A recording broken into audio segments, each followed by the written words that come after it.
Sir ఇక్కడ చాలా వరకు నా personal question and hour hit TV audience కూడా చాలా వరకు అడగమంటున్నారు, సో అందుకనే అడుగుతున్నాను. ఈజ్ మిస్టర్ సురేష్ కొచ్చాటిల్ గారు బీజేపీకి సపోర్టరా? బీజేపీకి సపోర్టర్ అంటే చాలా మంది అంటారు బీజేపీ ఐటీ సెల్ మెంబర్ అంటారు. నేను ఎప్పుడో ఉండే ఐటీ సెల్ మెంబర్ 2014లో ఉన్నాను ఎలక్షన్లో. వారణాసిలో పనిచేశాను మోదీ గారి కోసం, దాంట్లో డౌట్ లేదు. వారణాసిలో ఒక నెల రోజు లీవ్ తీసుకుని అప్పుడు పనిచేస్తున్న కంపెనీ నుంచి నా దగ్గర లీవ్ ఉండే, 2 నెలలు లీవ్ ఉండే, ఒక నెల లీవ్ తీసుకొని అక్కడ వెళ్ళి పనిచేశాను నేను. మెయిన్లీ సోషల్ మీడియా అంటే నాకు క్యాంపెయిన్ అంటే ఏం ఉంటుందని చూడడానికి వెళ్ళాను. ఎందుకంటే అప్పుడు మోదీ గారు ముఖ్యమంత్రి, గుజరాత్ ముఖ్యమంత్రి. 2013లో నేను ఆయన్ని గుజరాత్లో గాంధీనగర్లో కలిశాను ఒకసారి, ఇంకొక దానికి వెళ్ళిపోయి కలిసాను. అప్పుడు ప్రశాంత్ భూషణ్ కూడా అక్కడే, ప్రశాంత్ భూషణ్ కాదు, ప్రశాంత్ కిషోర్ అక్కడ ఉండే ఆ టైంలో.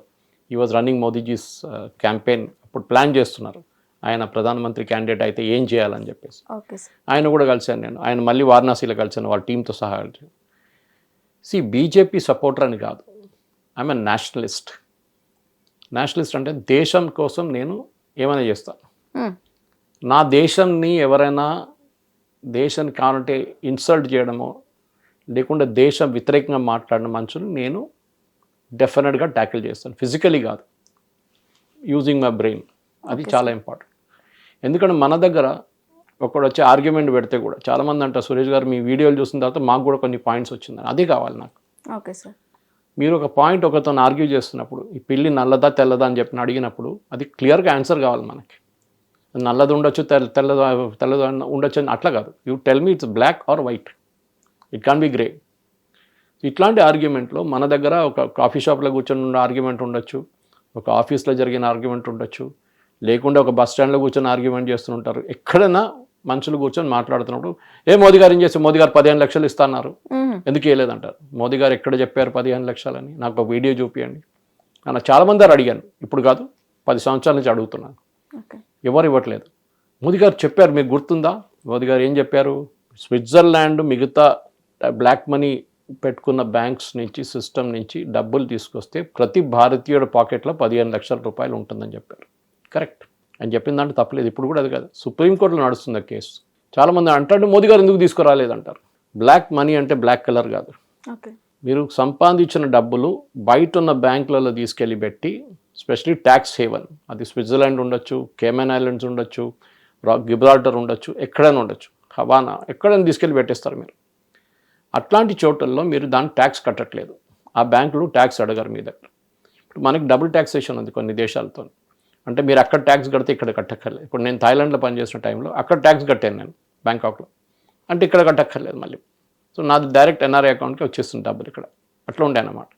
అట్లానే పెద్ద పెద్ద కంపెనీలు ఏం చేస్తున్నారు, వాళ్ళకి ఇంటర్నేషనల్ ఆపరేషన్స్ ఉన్నప్పుడు వాళ్ళకి అక్కడ డబ్బులు పెట్టుకుంటారు. వాళ్ళు ఇండియాలో పెట్టాను ఏం చేసుకుంటారు, వాళ్ళు లండన్లో పేమెంట్స్ ఇవ్వాల్సి వస్తుంది, ప్యారిస్లో పేమెంట్స్ ఇవ్వాల్సి వస్తుంది, జర్మనీలో పేమెంట్స్ ఇవ్వాల్సి వస్తుంది, లాటిన్ అమెరికాలో పేమెంట్లు ఇవ్వాల్సి వస్తుంది వాళ్ళ కాంట్రాక్టర్కి, వాళ్ళ సప్లయర్స్కి.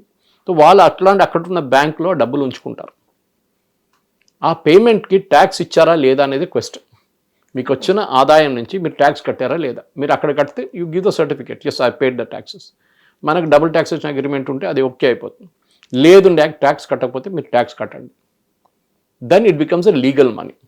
ఆ కేసు సుప్రీంకోర్టులో ఇప్పుడు కూడా నడుస్తుంది. సుప్రీంకోర్టు కమిటీని పెట్టారు, వాళ్ళని under them, not under Modi government, వాళ్ళు డైరెక్ట్ చేస్తున్న కమిటీ సుప్రీంకోర్టులో స్విట్జర్లాండ్ నుంచి వచ్చిన డాక్యుమెంట్స్ అంతా తీసుకొని అనలైజ్ చేసి వాళ్ళు సుప్రీంకోర్టులో సీల్డ్ కవర్లో అప్పుడప్పుడు రెగ్యులర్గా 6 నెలలకు ఒక రిపోర్ట్ ఇస్తున్నారు. ఇంతమందిది మేము చెక్ చేసాం, దిస్ ఇస్ ఇంత లీగలు, ఇంత ఇల్లీగలు. ఆ ఇల్లీగల్ వాళ్ళని పట్టుకొని సుప్రీంకోర్టు డైరెక్ట్గా డబ్బులు కట్టమంటున్నారు, లేకుంటే వాళ్ళ మీద కేసు ఉంటుంది. ఇది నడుస్తుంది, అది పబ్లిక్ డొమైన్లో లేదు ఎక్కువ. దానికోసం ఈ మోదీ గారి 15 లక్షల గురించి మాట్లాడుతూనే ఉంటారు. ఇది ఒక సింపుల్ కేసు ఇచ్చాను మీకు ఒకటి. ఇట్లాంటి చాలా ఉన్నాయి. మోదీ గారు అది చేయలేదు, మోదీ గారు అదానీ అంబానీకి ఇచ్చారు. అంబానీ యాజ్ ఎ ఫ్యామిలీ ఎప్పుడండి పైకి వచ్చింది? వాళ్ళు ఏడెన్లో పనిచేసిన ఒక పెట్రోల్ బంక్లో పనిచేసిన ఒక petrol bunk attendant Dhirubhai Ambani. అక్కడి నుంచి ఆయన రిలయన్స్ లాంటి కంపెనీ సెటప్ చేసి ఇంత పెద్ద ఎంపైర్ సెటప్ చేసి యూ షుడ్ అప్రిషియేట్ ఇట్. ఇంతమందికి ఉద్యోగం ఇస్తున్నాడు కదా. ఆయన చేసిన దానికి చాలా మటుకు గురువు అని సినిమా చూసుంటారు మీరు, దాంట్లో కూడా చాలా మటుకు చూపించారు వాట్ ఆల్ హీ డిడ్. ఆ సిస్టమ్ని బీట్ చేయని చాలామంది చేశారు. రాహుల్ బజాజ్ 3rd రేట్ స్కూటర్లు అమ్మాడు, బజాజ్ స్కూటర్లు. ఆ టైంలో లైసెన్స్ రాజు ఉండే. మీకు ఒక సిమెంట్ బ్యాగ్ తీసుకోండి, మా నాన్నగారు నాకు ఇప్పుడు కూడా గుర్తుంది, ఇల్లు కట్టుకున్నప్పుడు 71లో జమాస్మానియాలో, ఒక్క బ్యాగ్ సిమెంట్కి మీకు కావాలంటే మీరు లైసెన్స్ తీసుకోవాలి, పర్మిట్ తీసుకోవాలి ఒక బ్యాగ్ సిమెంట్ కొనడానికి. ఆలోచించి అప్పుడు 14 రూపాయలు ఉండే ఒక సిమెంట్ బ్యాగ్. నాకు గుర్తుంది, మా ఇల్లు కడుతున్నాం, మా నాన్నగారు ఎంత స్ట్రగుల్ చేశారని. స్టీల్ కంట్రోల్, ఆ లైసెన్స్ కూడా అక్కడ తహసీల్దారో లేకుంటే అక్కడ ఎవరైనా మున్సిపల్ అథారిటీ ఉండే వాళ్ళ దగ్గర ఎవరి దగ్గర తీసుకో అక్కడ వెళ్తే లంచం ఇవ్వాల్సి వస్తుంది. ఇది ఉండే. అక్కడి నుంచి నరసింహరావు గారు వచ్చిన తర్వాత మార్చారు మొత్తం. సో నన్ను ఒక బీజేపీ సపోర్టర్ అని చెప్పకూడదు, నేను అందరిని సపోర్ట్ చేస్తాను. నేను ఈవెన్ రేవంత్ రెడ్డి గారు మంచి పని చేస్తా అని చెప్తాను, తప్పు చేస్తే తప్పని చెప్తాను. ఈవెన్ బీజేపీ వాళ్ళు కూడా చాలామంది అంటారు. కిషన్ రెడ్డి గారు మొన్న అన్నారు ఒకసారి, అందరి ముందు అన్నారు, సురేష్ గారు మా దగ్గర చెప్తారు పార్టీ ఎట్లా నడిపేయాలని మాకు చెప్తారని చెప్పారు. నో ప్రాబ్లం, మీ మంచిదానికి చెప్తున్నది, మీరు వినకపోతే నా ప్రాబ్లం కాదు. రామచంద్రరావు గారు, I'm taking a disclaimer right now. Ramachandra Rao గారు బీజేపీ స్టేట్ ప్రెసిడెంట్, నా కాలేజ్లో junior, 1 year junior to me. Ramachandra Rao గారు ఉన్నారు. సో అట్లాంటి దానికి రామచంద్రరావు గారికి ఓపెన్గా చెప్తాను, నేను ఆన్ హిస్ ఫేస్ చెప్తాను.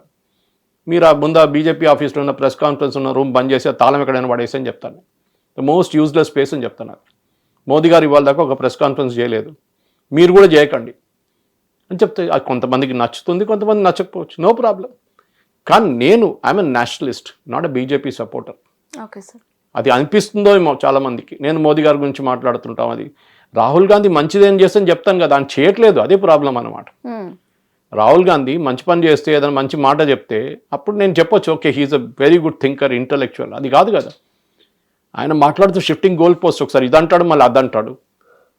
ఆ నల్లది పిల్లి తెల్ల పిల్లి గురించి చెప్పాను చూడు, అదే కేసు ఇక్కడ.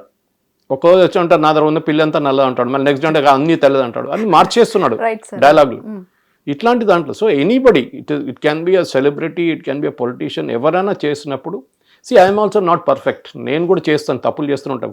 మన దేవుడు అయిపోతాం మనం, తప్పులు చేయనోడు దేవుడు అయిపోతాడు. తప్పులు ఎప్పుడు చేస్తాం, వెన్ వీఆర్ డూయింగ్ సంథింగ్. మనం ఏం చేయకపోతే తప్పులు ఉండవు ఎప్పుడు. So if I'm labelled as a BJP supporter, so be it. కానీ చాలామంది నేను కలుస్తున్నాను, అది ఇక్కడ సినిమా థియేటర్లు వెళ్ళినా కానీ, మాల్లో వెళ్ళినా కానీ, ఏదో పబ్లిక్ మీటింగ్కి వెళ్ళినా కానీ, ప్రతిరోజు నేను ఎక్కడికో వెళ్తుంటాను, స్టూడియోకి వెళ్తాను. ఇప్పుడు వీకెండ్స్ అంతా ఎక్కడికి వెళ్తాను. మొన్న గుత్తికి వెళ్ళాను హిందూ సమ్మేళనం అడ్రస్ చేయడానికి. మొన్న సెస్లో ఇక్కడ అమీర్పేటలో ఒక మీటింగ్ ఉండే, అదే అడ్రస్ చేశాను. సండే రోజు విద్యారణ్యం వెళ్ళాను, అక్కడ వేద పాఠశాలలో ఒక మీటింగ్ ఉండే, అక్కడ వాళ్ళ వార్షికోత్సవం చేసుకున్నారు 8, అక్కడ వెళ్ళి మాట్లాడాను. ఇప్పుడు ఈ సాటర్డే కరీంనగర్కి వెళ్తున్నాను, ఈ సాయంత్రం అక్కడ ఒక యంగ్స్టర్స్ని అడ్రస్ చేయబోతున్నాను, కాలేజ్ స్టూడెంట్స్ని, ప్రజ్ఞాభారతి వాళ్ళ మీటింగ్లో. ఎందుకు చేస్తున్నానంటే నా నాలెడ్జ్ నా దగ్గర పెట్టుకుని పైకి తీసుకెళ్ళాను నేను. పైకి వెళ్తున్నప్పుడు అది 10 మందికి చెప్తే వాళ్ళకి ఉపయోగం వస్తుంది, వాళ్ళకి they can make use of it. ఇప్పుడు చాలామంది ఐఏఎస్ చదువుతున్న పిల్లలు వచ్చి నన్ను పిలుస్తారు, సార్ మా ఇన్స్టిట్యూట్లో వచ్చి ఒకసారి మాట్లాడతారా. నేను చెప్పాను నాకు టైం లేదు. ఫస్ట్ ఆఫ్ ఆల్ నాకు రోజుకున్నది 24 గంటలు 36 చేయమని చెప్పి దేవుడికి ఎప్పుడు రాసిచ్చాను నేను, కానీ ఇప్పుడు దాకా అప్రూవల్ రాలేదు. ఇది ప్రాబ్లం. మనకున్నది 24 గంటలు, దాంట్లో 6 గంటలు నిద్రపోవాలి. I'm 63 now. సో ఆ టైంలో నా హెల్త్ చూసుకోవాలి నేను. సో డెఫినెట్గా మిగతా టైంలో నేను స్టూడియోకి వెళ్ళి 8 నుంచి 10 గంటలు ఒక రోజు ఖర్చు పెడితే, దాని తర్వాత నేను నా రీసెర్చ్ చేసుకోవాల్సింది. నా కార్ నేను డ్రైవ్ చేస్తాను, నేనే డ్రైవ్ చేస్తాను. ఇంటికి వెళ్ళి నాకు గంటన్నర పడుతుంది అల్వాల్ వెళ్ళేదాకా, జూబ్లీ హిల్స్ నుంచి. ఇదంతా ఇన్వెస్ట్మెంట్ ఆన్ టైం. ఎవరికి చేస్తున్నాం మనం? మన దగ్గర ఉన్న ప్రేక్షకులు ఏ ఛానల్ అయినా కానివ్వండి, అక్కడ వెళ్ళి నేను వాళ్ళకి వాల్యూ ఇవ్వగలిగితే ఇట్స్ గుడ్. ఫార్ దాట్ నన్ను మోదీ సపోర్టరో ఆర్ఎస్ఎస్ సపోర్టరో నన్ను బూతులు తిరుగుతారు కొంతమంది వచ్చి, నో ప్రాబ్లం. కొంతమంది నా తెలుగుని కూడా క్రిటిసైజ్ చేస్తారు, సురేష్ గారు మీరు తెలుగు అంత పర్ఫెక్ట్ కాదని చెప్తారు. బాబు నేను కేరళ నుంచి, పుట్టిన కేరళని, పెరిగింది ఇక్కడ, చదివింది మోడల్ స్కూల్లో. తెలుగులో కమ్యూనికేట్ చాలా బాగా చేస్తున్నారు. I'm trying my best wherever I'm. ఇప్పుడు తమిళ్ కూడా మాట్లాడతాను నేను ఫ్లూయెంట్గా. That is what you should learn a local language. చాలా ఇంపార్టెంట్. చిన్నప్పటి నుంచే నేర్చుకున్నాను, రాయడం వచ్చు, చదవడం వచ్చు, అన్ని వచ్చు తెలుగు నాకు. కానీ ద పాయింట్ ఇస్, నేను ఒక nationalistic point of view convey చేస్తున్నప్పుడు నన్ను Modi supporter, BJP supporter, RSS అంటే okay, I will agree with it. మళ్ళీ మీరేంటంటే అడుగుతాను నేను వాళ్ళ దగ్గర ఉంటా, వాట్ ఆర్ యూ అని అడుగుతాను, అప్పుడు వాళ్ళకి ఆన్సర్ ఉండదు. రైట్, ఇది అనమాట. Right. Thank you so much sir, చాలా మంచి ఇన్ఫర్మేషన్ షేర్ చేసుకున్నారు. సో చూసారు కదా సురేష్ కొచ్చాటిల్ గారిని. మీరేమైనా క్వశ్చన్స్ అడగాలనుకుంటే హిట్ టీవీ కామెంట్ సెక్షన్లో మీ క్వశ్చన్స్ని, అది యూపీఎస్సీ కావచ్చు లేకపోతే ఇంకా దేనికైనా సబ్జెక్ట్ రిలేటెడ్ అడగాలనుకుంటే హిట్ టీవీ కామెంట్ సెక్షన్లో కామెంట్ చేయండి. మళ్ళీ మరో ఎపిసోడ్తో అప్పటిదాకా మీ ముందుంటాను. అప్పటిదాకా కీప్ వాచింగ్ హిట్ టీవీ. నమస్తే. హిట్ టీవీ యాప్, ఇందులో short news, live news, entertainment shows, movies, digital magazines తో పాటు మీ జిల్లా వార్తలను కూడా ఫ్రీగా చూడొచ్చు. ఇంకెందుకు ఆలస్యం, వెంటనే హిట్ టీవీ యాప్ ని డౌన్లోడ్ చేసుకుని ఫ్రీగా ఎంటర్టైన్మెంట్ పొందండి. Hit TV app. Hit TV app. Please download hit TV app. Hit TV యాప్ని ఫ్రీగా డౌన్లోడ్ చేసుకొని ఎంజాయ్ చేయండి. మీకు నచ్చిన ఎంటర్టైన్మెంట్ కోసం హిట్ టీవీ యాప్ ని ఫ్రీగా డౌన్లోడ్ చేసుకుని ఎంజాయ్ చేయండి. హిట్ టీవీ యాప్ని డౌన్లోడ్ చేసుకుని ఆస్వాదించండి, ఆశీర్వదించండి. ఇంతమంది సెలబ్రిటీలు హిట్ టీవీ యాప్ ని డౌన్లోడ్ చేసుకోండి అని చెప్తున్నారంటే ఎంత మంచి యాప్ ఆలోచించండి. అమెరికా అమెరికా అమెరికా అమెరికాలో చదవాలనుకునే వాళ్ళకి విశ్వసనీయమైన పేరు మన శౌర్య consultancy. UK Law 1 Year Masters. UK Law 1 Year Masters. 2 years work permit up to 5 years visa. Contact Saurya Consultancy. Contact 89851 89851.